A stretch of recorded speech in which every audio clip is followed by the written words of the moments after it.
Hey everyone, I just wanted to give a quick shout out to my friend's new channel, Behind the Words. He's just getting started, and it's his first time doing this, so be gentle if he doesn't post that much yet. The channel is all about short horror stories, dark, mysterious, and full of eerie twists. If that sounds like your kind of thing, go check it out and subscribe to show him some support. The link is in the description and also in the comment section. And thank you to everyone who does, it really means a lot. If anyone out there needs help with a shout out for their channel, feel free to let me know. I can help you out so you can grow your channel too. We support and help everybody here. That's what this community is about. Now, let's get into the video. At 19, the man I loved drugged me and left me unconscious in an abandoned building during a thunderstorm, my worst fear. He stole my father's police badge to pose as an undercover agent, spending 5 years embedded within the Black Vulture Syndicate to avenge my parents' deaths. He returned a broken hero, bound to a wheelchair, yet hailed as a man of honor. I found him, married him, and stood by his side as he rebuilt his life, believing our love had survived everything. But it was all a lie. His real wife wasn't me. And when he begged me to end the pregnancy we had prayed for over 3 long years, for the sake of his other family, I agreed. 7 days later, I stepped off a skyscraper. And that was when he finally went mad. My hand pressed against my stomach as if I could shield the tiny life inside from the storm tearing me apart. The anger and confusion twisted through me until only numbness remained. When I finally lifted my eyes to the man who had once promised to protect me forever, my voice came out hollow. "So that's it, Caleb? You won't even explain this." I held up the marriage certificate, my fingers trembling. "You just want me to get rid of the baby we fought so hard to have so your precious lover can take my place?" His eyes reddened instantly. He reached out, then froze when he saw how empty mine were. "Elara, I'm sorry," he rasped, "but I can't let Serafina die." He spoke quickly, desperately. "When I was undercover, she saved my life more than once. If not for her, I'd never have made it back to you or avenged your parents. She's broken because of me." The trauma left her with severe depression and anxiety. "She has no one, Elara. Only me." He leaned forward, pleading. "Just let her have her baby. Once she's safe, I swear I'll spend the rest of my life making it up to you." Atoning? I laughed bitterly, my stomach tightening in pain. I endured years of treatment and injections just to carry this child. And now you want me to kill it? My voice shook as the tears finally came. "This isn't just a pregnancy, Caleb. This is a life. Our life. How could you even ask that?" When I broke down completely, my voice came out like a scream. "If you try to trade my child's life for hers, I'll die right here in front of you." "Elara," he shouted, his face contorted with anger and frustration. "You think I'm not torn apart too? She'll vanish if she doesn't give birth. It's complicated. She's tied to some kind of system. If her mission fails, she ceases to exist." He drew a shaky breath. "You're strong. You have me, our home, everything we've built. But she's fragile, barely holding on. Please, Elara, understand. Just this once." He couldn't face me. He spun his wheelchair sharply and rolled out, slamming the door behind him. The sound echoed through the hollow space in my chest. I sank to the floor, clutching my stomach, tears spilling in silence. How had we come to this? The same man who used to hold me close through thunderstorms, whispering softly to my belly, "It's okay, little one, Daddy's here," was now begging me to destroy that same life. Time blurred. My phone rang, shattering the quiet. "Hello, Elara," came Serafina's voice, dripping with smug sweetness. "I thought I'd give you a little pity, woman to woman. Caleb's with me right now for my prenatal checkup. You know, he looks so good when he stands. Too bad he never told you he could." The world tilted. "Oh, and that depression thing?" she added with a mocking laugh. "That was just a performance. I made him choose between my baby and yours, a little test to prove who he really loves." Her tone turned cold. "You are his childhood sweetheart, sure, but I'm the one who bled for him. The bond we share is something you'll never understand." She paused for effect. "Those 5 years of marriage? Nothing but a dream. He's been living with me on the west side for 3 years. And that marriage certificate? He wanted you to find it. He hoped you'd be smart enough to step aside." Then she sent a video. In it, Caleb stood tall and steady, walking beside her as he guided her into a clinic. The nurse smiled. "Mr. Hayes, you take such good care of your wife." He didn't correct her. The image sliced through me like glass. My hero, my husband, the man who once risked everything for me, now walked for her. I grabbed my phone and called him, my voice eerily calm when he answered. "Caleb," I said softly. He must have heard the emptiness in my tone. "Alara, have you thought things through?" I looked down from the balcony at the glittering city below. "I'm standing outside," I whispered. "You have 20 minutes. A breath, then each word, steady and deliberate. "If you're not here by then, I'll jump. I'll take this child with me, and you'll never have to choose again." A desperate, animalistic cry erupted from the phone. "Alara, don't you dare move. Stay where you are. I'm on my way, please don't do this." I ended the call and stood still, letting the cold rain soak through my clothes until I could no longer tell where the tears ended and the storm began. Moments later, my phone buzzed. Serafina's name lit up the screen, her messages a blaze of fury. "You pathetic copycat. Trying to steal my suicide stunt? How original. You think you've won just because you made Caleb leave me alone at the hospital in the storm? You'll regret this, I swear it." My face didn't move. I took screenshots of the messages and sent them straight to Caleb. He needed to see the truth about the woman he was ready to destroy me for. 19 minutes later, tires screeched outside. Caleb didn't even bother with his wheelchair this time. He ran into the building, dripping wet, his eyes wild with panic. In seconds, he was at the balcony, dragging me back from the edge and crushing me against his chest. "Alara, please, I was wrong. Keep the baby. We'll keep the baby, just don't do this. Don't scare me like that again. I can't lose you, I can't." I pushed him off me, wiping the rain from my face. My voice came out flat, mechanical. "I came here to give you the divorce papers," I said. "But my lawyer told me I can't file them. Turns out, I haven't been your legal wife for 3 years." The color drained from his face. "So, let's just call it what it is, Caleb." I continued, calm but cutting. "We're done. I don't want you anymore." I looked him straight in the eyes. I don't want to destroy the memory I have of the boy who once would have died for me. My gaze dropped to his legs, steady, strong, no longer paralyzed. "And congratulations," I said softly. "On walking again." His whole body sagged as though my words had knocked the air out of him. "Alara, please, it's not what you think," he stammered, reaching for me. I wasn't hiding it, I swear. I just wanted to surprise you when I fully recovered. I never planned to leave you. I can't live without you. There was a time when those words would have broken me open, made me believe again. Now they were nothing but poison. He grew desperate, words tumbling out in frantic gasps. "Don't believe anything Serafina said. She's having another breakdown. She doesn't mean it.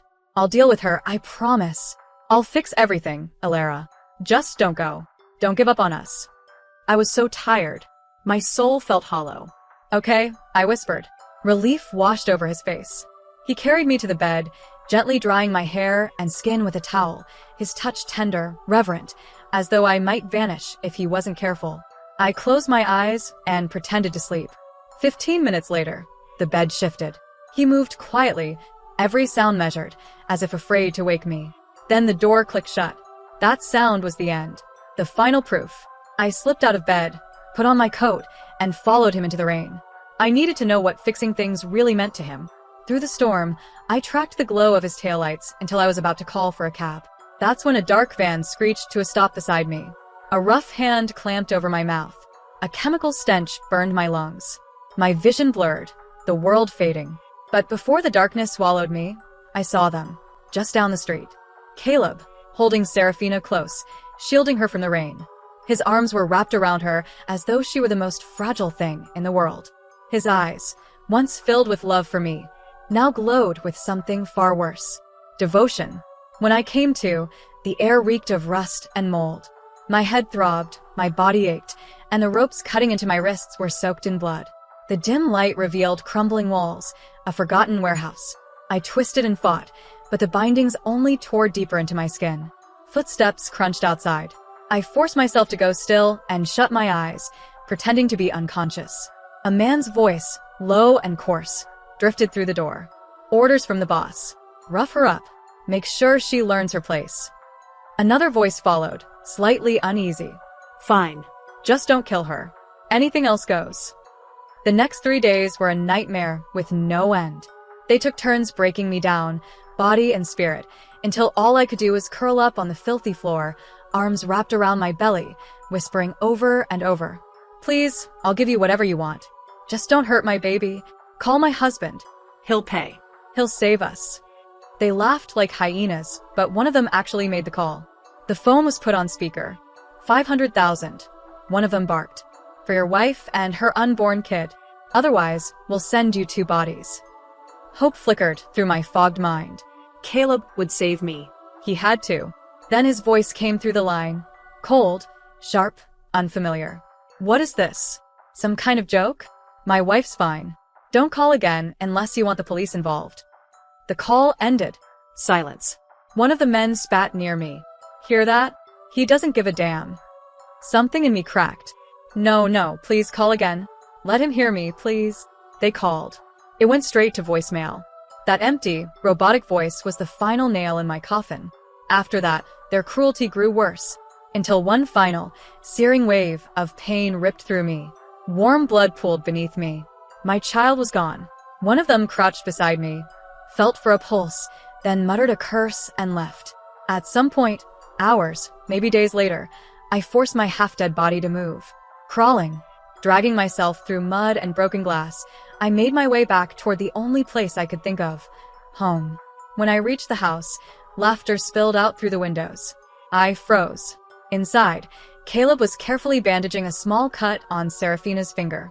Around them sat his old comrades, chatting over drinks. One of them chuckled. Guess the wife's learned a lesson. Caleb's too patient with her anyway. Man like him's bound to have other women. Another snorted. It's just a baby. No reason for her to lose her mind. Seraphina deserves her turn. Someone else hesitated. Still, what if this whole stunt went too far? Caleb didn't send anyone after her. It's risky. What if she finds out he planned the kidnapping? Relax, another replied. She's head over heels for him. Even if she learns the truth, she'll forgive him. She always does. Each word stabbed deeper, but I kept watching. Then Caleb's voice cut through the noise. That's enough. Just make sure she's found alive. Nothing more. He turned to one of the men. Prepare the West House. Cars, ceremony, everything. Seraphina deserves a perfect wedding. And after tomorrow, bring Alara home, unharmed. Someone asked quietly, You really think you can love 2 women, Caleb? Do you still love her? His answer was steady, almost gentle. Yes. More than my life. I'll spend the rest of my days making it up to her. My stomach turned. I clamped a shaking hand over my mouth to smother the sob clawing its way out, then stumbled backward, unseen, into the rain. The storm washed over me, mixing with the blood still clinging to my skin. I ran until my strength gave out, until I collapsed in front of my parents' graves. There, among the cold stones and the whisper of rain, I cried until there was nothing left to cry out, until even my soul felt empty. I woke up in the rain, lying in front of my parents' grave. My body was numb, but my heart felt even colder. My hands shook as I fished my phone from my pocket. The screen was cracked, but it still worked. I dialed a number I hadn't used in years. The call connected immediately. A calm, steady voice answered. It's me, Alara. My own voice came out rough, barely recognizable. Can you help me? There was silence on the other end before he replied with quiet certainty. Yes. Don't be afraid. I'll take care of everything. By the time I returned to the city, soaked and trembling, the whole world was already celebrating Caleb and Seraphina's wedding. Every screen, every headline was plastered with their faces. The billion-dollar fairy tale wedding of the year. I wore plain clothes, blending into the crowd like a ghost, and made my way to the observation tower across from their venue. The Spire. The place where Caleb had once dropped to one knee under a sky of glittering stars. The place where he had sworn to love me forever. Now, from below, I could see the glimmering party through the glass walls. Music, laughter, champagne, silk and jewels, all of it a cruel parody of the dreams we once shared. Caleb stood there, looking every inch the perfect groom.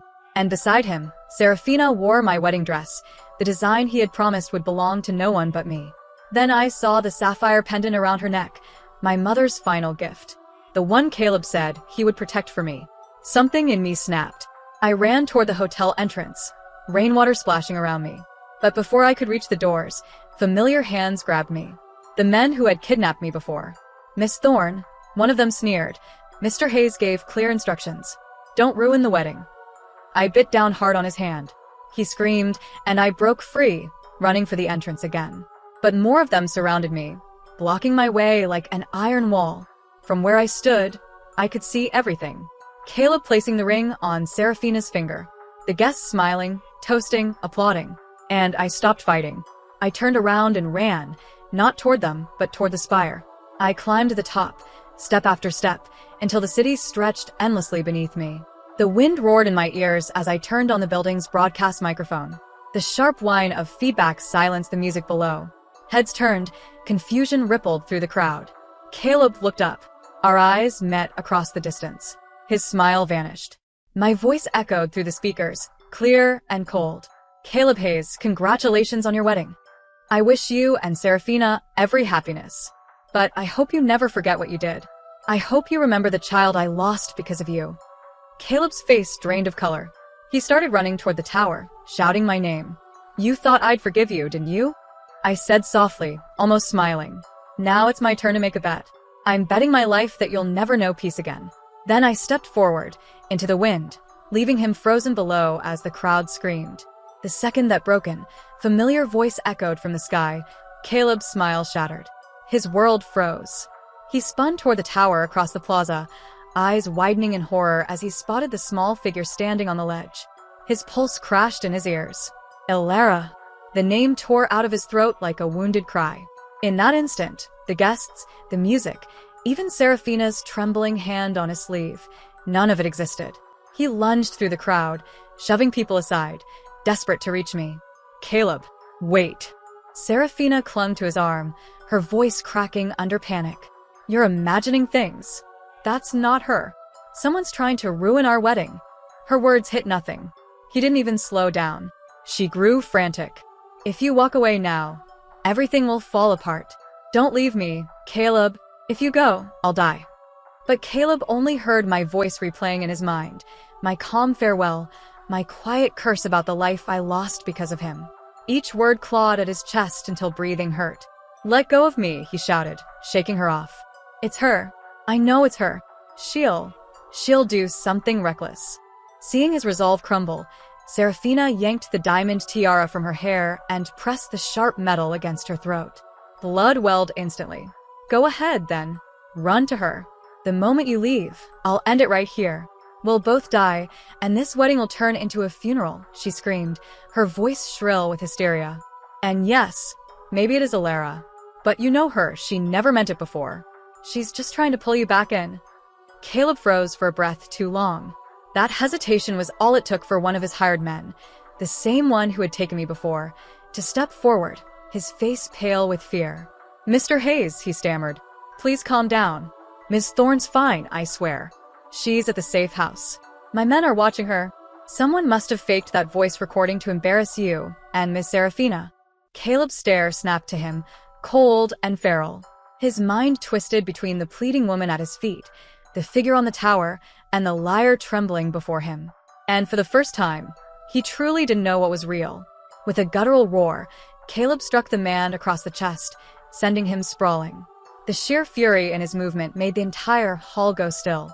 Caleb, Seraphina shrieked, digging the tiara's edge deeper until blood streaked her collarbone. I gave you everything. I risked my life for you. You can't abandon me now.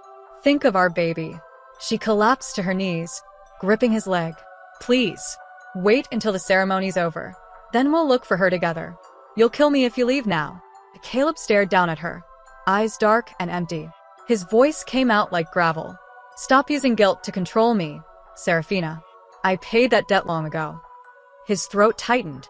I gave you everything you asked for, but I won't gamble with her life. Before she could answer, a piercing scream erupted from outside. Then came a wave of horrified shouts. Someone jumped. Oh God, there's blood everywhere. It's a woman. She's unrecognizable. Her face. Oh, it's horrible. The words hit Caleb like a lightning strike. His heart seemed to stop, and for a moment, the entire world fell silent. Then blood rushed to his ears, followed by a violent cough that splattered crimson across Seraphina's wedding gown. He staggered forward, his knees buckling. His once proud eyes were now hollow, his voice a ghost of itself. No, it can't be. Elara. He crawled across the marble floor like a man possessed, his shaking hands and blood-stained suit dragging behind him. The guests could only watch, frozen in disbelief, as the powerful CEO broke apart before their eyes. Outside, the storm raged. Caleb stumbled into the rain, falling to his knees beside the mangled shape on the pavement. The metallic scent of blood filled the air. "Alara," he whispered, his voice cracking, "please wake up."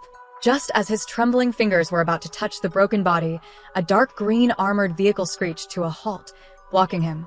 Soldiers in combat gear poured out, moving in perfect formation.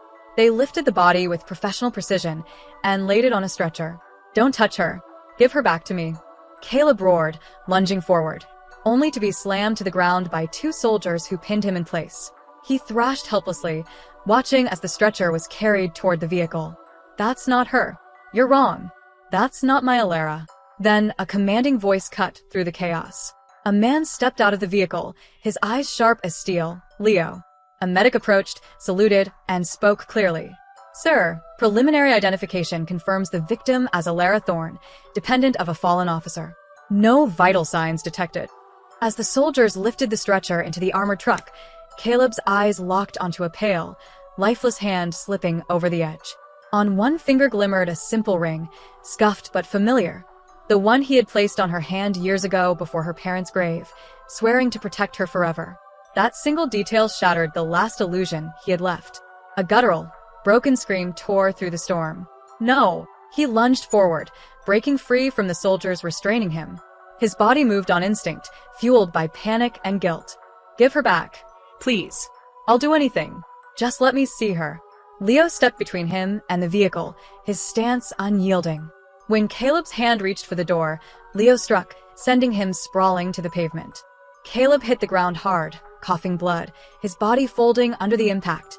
Leo's voice came low, sharp as steel. "On what right do you demand that body?" Caleb looked up, dazed. "As her husband?" Leo's tone dripped with scorn. "Your wife is still standing there in a wedding dress, isn't she?" He stepped closer, his words cutting through the air like blades. "You think this display of grief will absolve you? Tell me, wasn't it you who drove her to this end? Wasn't it your cruelty that ended her child's life? And that fall from the tower? Wasn't it your hands that pushed her over the edge?" Each accusation struck like thunder, stripping away every layer of denial until only naked guilt remained. Caleb's voice broke into hoarse sobs. "No, that's not true. I never wanted her to die. I just wanted to make things right. I thought I could make it up to her. We could start again, have another baby, rebuild everything." His words dissolved into a choked, incoherent mess. "It's my fault, all of it's my fault. I should be dead, not her." He collapsed to his knees, slapping himself hard, again and again, as if pain could rewind time. Each hit echoed in the rain. His face grew swollen and bloodied, his body trembling uncontrollably. I killed her, child. I deserve to die. I'm a monster." He sobbed until his words became only broken gasps. Why? Why did it have to end like this? Why did I lose everything I loved? Cruel. Leo's voice cut through the storm, sharp with disdain. "Don't call it cruelty, Caleb. You're reaping what you sowed." He stepped closer, his gaze unflinching. "You wanted to be worshipped by one woman while loved by another. You played both sides and burned the one who would have walked through fire for you." Then his tone turned icier still. "You claimed to fear Seraphina's erasure, didn't you? Funny. The ceremony's been going on for quite a while. Why is she still standing there, perfectly unharmed?" Caleb's head snapped toward Seraphina, confusion and dread flashing across his face. She flinched, pale as marble, instinctively stepping back.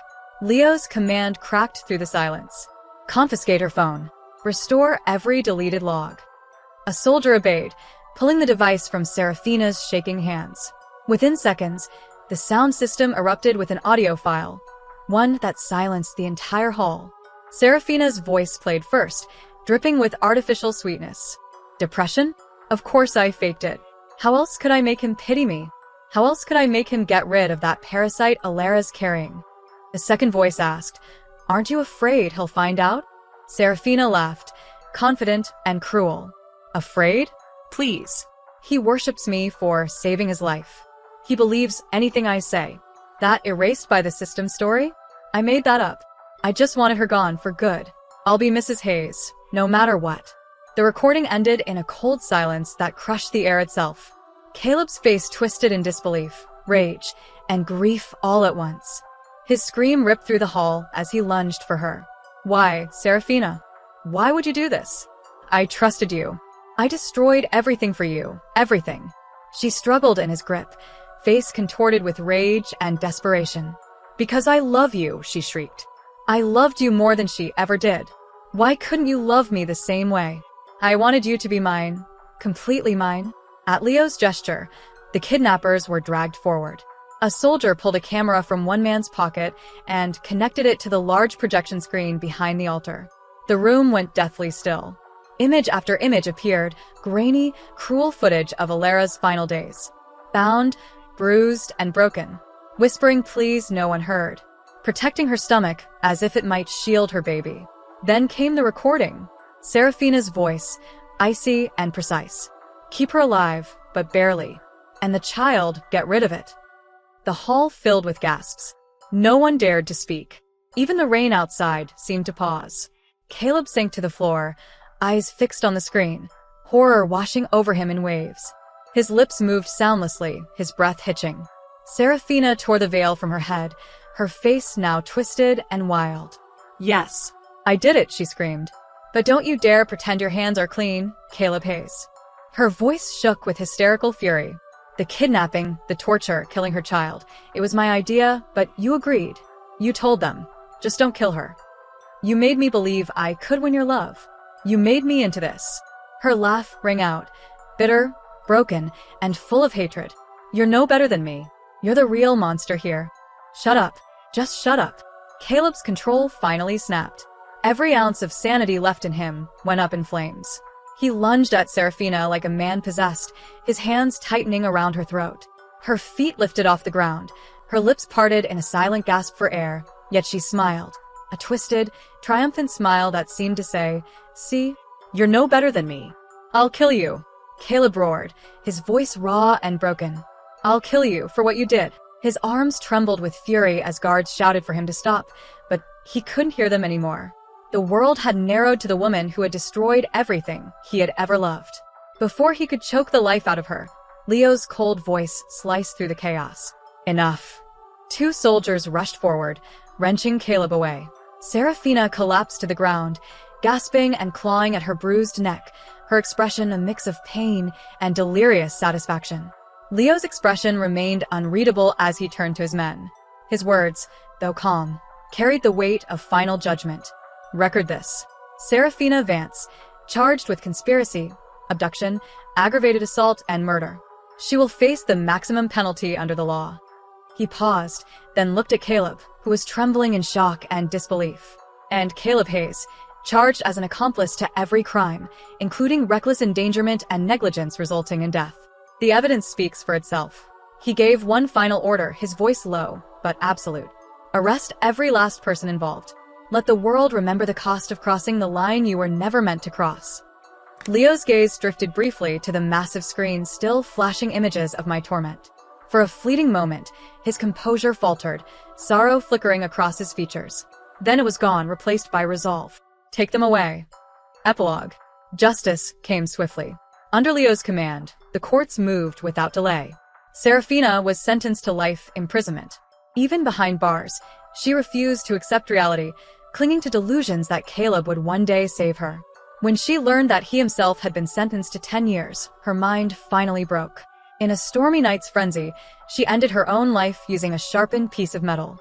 In her hand, they found the same simple ring Caleb had once given me, stolen, like everything else she ever touched. The men who had taken part in my abduction met their own ruin. Thanks to Leo's unrelenting pressure, they received severe sentences. Their fortunes evaporated, their power dissolved, and every empire they had built on cruelty crumbled to dust. As for me, Leo arranged for my quiet disappearance. A new identity, a new life. I moved overseas, cut my hair, and began studying jewelry design at an art academy. I poured my grief and strength into my creations, shaping light and pain into beauty. My designs gained recognition quickly, praised for their boldness and emotional depth. Years passed. A kind, steady man entered my life, the lawyer Leo had assigned to manage my affairs. He knew my past but never treated me as broken. With quiet patience, he helped me heal. We married, and soon, we had a daughter whose laughter filled the spaces in my heart I thought would stay empty forever. On her first birthday, I received a thick, unmarked envelope. Inside was a complete file compiled by Leo, detailing the final fates of every person who had once wronged me. I read none of it. I sealed it away in a drawer, turned, and held my child close. The past had already paid its price. Caleb served his sentence. When he was released, he was no longer the man I had once loved. The empire he'd built had vanished. He wandered like a ghost, spending his final years living beside my parents' graves, surviving on little more than guilt and rainwater. They said that during storms, he would kneel before their headstones, letting the rain wash over him as he struck his head against the stone, whispering my name through blood and tears. On anniversaries, he would take out a yellowed wedding dress, the one he had once made for me, and whisper to the air, "Elara, please just try it on one more time." I was wrong. Years later, I returned home briefly for business. While driving along a winding mountain road near the cemetery, I lost control of the car. It skidded toward the cliff edge. In that split second, a man with matted gray hair appeared out of nowhere. With his last burst of strength, he slammed into the front of the car, forcing it back to safety. The impact threw him violently to the ground. I stumbled out, dazed, to find him lying in a pool of blood, clutching that same old wedding dress.